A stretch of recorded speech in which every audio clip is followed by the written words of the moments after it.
Dan untuk mengetahui perkembangan kasus kematian Prada Luki sudah bergabung bersama kami melalui sambungan Zoom. Kakak dari Prada Luki ada Novilda Luciana Hetini Nanamo. Selamat malam, Kak Novilda. Selamat malam, Mbak. Iya, Kak Novilda, tadi seperti apa kalau melihat dari proses persidangan yang berlangsung?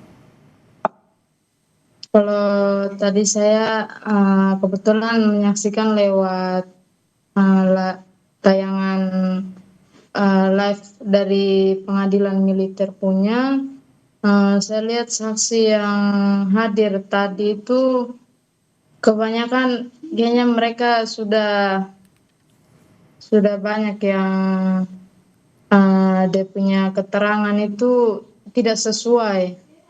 Yang saya lihat saksinya banyak tidak tahu jawaban tidak tahunya. Oh, oke. Nah, dari sejumlah keterangan saksi di persidangan tadi, apakah sudah mulai terlihat kronologi kejadian? Karena kan ini juga pasti keluarga sudah menyoroti keterangan-keterangan yang disampaikan sejak beberapa hari terakhir ini. Iya Mbak, kalau untuk keterangan-keterangannya itu dari sidang minggu lalu itu sudah cukup jelas.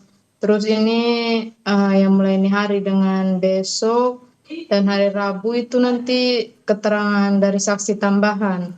Terus besok juga itu nanti dihadirkan, saya sempat dengar tadi bilang mama asuhnya itu, Mama Iren. Besok juga hadir, terus dengan dokter batalion, dengan dokter rumah sakit juga nanti dimintai keterangan juga. Mm-mm. Mbak Novilda, tadi Anda meyakini bahwa keterangan-keterangan yang disampaikan oleh saksi ini ada yang sudah tidak sesuai. Apa itu dan kemudian apa yang diyakini oleh keluarga dari peristiwa ini sebenarnya? Kalau kami keluarga ya Mbak, yang kami yakini itu murni penyiksaan, terus masuk juga pembunuhan berencana karena mereka ketika menyiksa itu mereka tahu dan sadar. Nah, terus disaksikan juga beberapa orang, tetapi karena terhalang mereka punya pangkat juga, makanya beberapa orang itu yang dijadikan saksi itu mereka hanya sebatas melihat saja, mau tegur tapi terhalang senior junior. Hmm, keterangan saksi tadi memang mereka mengakui melihat, tapi tidak mengakui secara rinci gitu ya, untuk runtutannya seperti apa gitu Kakak?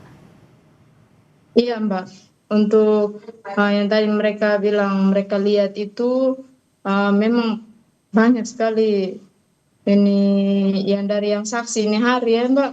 Ini hari ini kebanyakan padahal itu mau dibilang kanit provosnya ya. Pasti kalau dia sebagai kanit ya seharusnya dia bertanggung jawab penuh dengan dia punya bawahan. Apalagi kan Lucky ini kan dia punya junior. Nah, seharusnya dia dengar begitu tuh seharusnya dia ambil tindakan karena dia kan kanit. Kalau kanitnya pastinya kan kepala unit bagian provos. Nah, tetapi dia dengar juga dia diam saja. Iya seperti tadi yang sudah disampaikan lewat paket berita sebelum kita wawancara ini ya. Jadi memang ada teriakan minta ampun begitu ya, tapi kemudian tidak di-stop oleh pimpinan dari Prada Luki. Begitu Kak maksudnya ya? Iya, Iya, tapi kalau melihat terdakwa tadi di dalam sidang, bagaimana Kak Novilda dan juga keluarga? kalau menurut kami ya dia salah satu yang bertanggung jawab penuh karena dia itu komandan kompinya langsung. Seharusnya komandan kompinya langsung itu yang terdakwa dan Ki Faisal itu seharusnya dia bisa larang dia punya bawahan. Nah ini kan dia yang buka jalan untuk dia punya bawahan berbuat seperti itu dan dia juga tidak melarang juga. Jadi yang bawahan juga merasa oh kami punya atasan tidak melarang, ya kami pasti lanjut saja. Karena atasan kalau larang pasti mereka mengikuti. Nah ini yang di atas saja diam. Ya, pasti mereka juga di bawah ya lanjut terus mereka punya perbuatan. Sekarang begini ya, ini baru mereka cuci tangan. Apalagi dia punya Danki tuh, dia punya Danki Faisal tuh saya lihat dia tuh rasa tidak bersalah sekali tuh Faisal tuh. Iya, persidangan memang masih berlangsung panjang dan pasti eh, bercampur pula emosi yang dirasakan keluarga. Hingga saat ini kondisi keluarga seperti apa, Kak Novilda kalau boleh cerita? Karena kan tidak dipungkiri, termasuk juga keluarga besar Kompas TV mengucapkan duka yang mendalam apa yang dirasakan oleh pihak keluarga. Seperti apa kondisi keluarga di tengah duka yang pasti masih dirasa hingga saat ini? Kalau untuk di keluarga itu yang pastinya yang paling terpukul itu saya punya mama Mbak.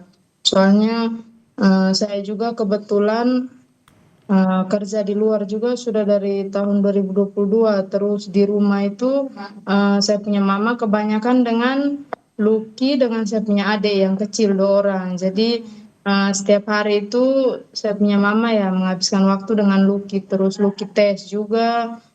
Saya punya mama yang temani dia sampai saya punya mama eh, dia tidur lat-lat tuh karena temani Lucky tes. Karena kan ketika mereka tes kesehatan terus tes jas apalagi sampai parade itu kan itu sampai tengah malam tuh Mbak.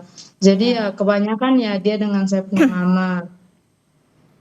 Iya. Jadi makanya kemarin tuh saya punya mama yang lebih terpukul karena kita tahu saja perjuangan seorang ibu itu kan pasti setengah mati Mbak. Mau dari melahirkan, dia bertaruh nyawa, terus kehilangan seperti ini pasti terpukul sekali. Iya, perjuangan dukungan dari pihak keluarga, utamanya dari seorang ibu terhadap karir anaknya, ini juga terlihat bagaimana sang ibunda ini mengawal kasus ini, kemudian juga kami sama semuanya menjadi saksi seperti apa kedekatan dari ibunda dan juga Pradaluki. Kakak Novilda, kalau boleh cerita, selain ada kedekatan yang dibangun oleh Pradaluki dan juga chemistry begitu ya yang terbangun antara Pradaluki dan juga ibunda dan juga kedekatan dengan keluarga besarnya pasti. Apa nilai-nilai yang selalu diingat keluarga dari Pradaluki yang tentu bisa menjadi inspirasi? Kalau nilai-nilai dari almarhum saya punya adik itu salah satunya dia orangnya penyayang, Mbak. Dia apalagi dengan perempuan itu dia penyayang sekali. Mau dengan dia punya mama atau dia punya kakak, bahkan dia punya keluarga. Selain itu juga dia penyayang sekali anaknya. Dia kalau ketemu dengan orang baru itu dia tidak rasa kayak canggung. Kalau kita kan ketemu orang baru kan pasti ada rasa belum kenal jadi mau dekat juga pasti kan rasa tuh kita kenal dulu. Tapi kalau Lucky dia kenal 1 kali sudah dia akrab dengan saya punya teman-teman juga dia akrab. Habis itu dengan yang lain juga dia akrab, makanya dia pergaulannya tuh kan luas toh Mbak. Terus dia kawan-kawan juga banyak. Oke, terakhir singkat saja, apa harapan dari keluarga atas sidang yang besok juga akan mulai diselenggarakan kembali? Harapan kami keluarga yang pastinya keadilan untuk Lucky Mbak. Kami berharap para terdakwa itu dikenai hukuman yang sesuai dengan apa yang mereka perbuat karena ini murni penyiksaan terus masuk juga pembunuhan berencana karena ini mereka nih ya kita mau bilang kalau pembinaan ini sudah tidak masuk pembinaan lagi karena ini sampai sudah menghilangkan nyawa orang. Iya. Jadi kami hanya berharap semoga Bapak Hakim, Bapak Auditor eh, bisa memberikan hukuman yang sepantasnya bagi para pelaku. Jangan sampai mereka punya hukuman itu tidak sesuai dengan yang mereka buat, karena sesuai keterangan saksi kunci yaitu Prada Richard sudah kasih tahu semua juga mereka punya perbuatan-perbuatan. dan itu sangat sangat sadis sekali. Jadi kalau mereka jatuhkan hukuman yang ringan, Ya, ya pastinya kita keluarga juga akan tolak itu mereka punya putusan. Jadi kami ya, berharap baik. ya semoga Bapak Hakim dan Bapak Auditor kasih hukuman yang setimpal. Ya, Suzana. kita harapkan persidangan berlangsung secara objektif, keadilan harus ditegakkan seadil-adilnya dan kita kawal bersama proses persidangan dari lanjutan kasus meninggalnya Prada Luki. Terima kasih sudah berbagi cerita bersama kami di Kompas Malam, kakak dari Prada Luki, Novilda Luciana Hertinina Namo. Salam sehat selalu, terima kasih. Terima kasih Mbak, selamat malam.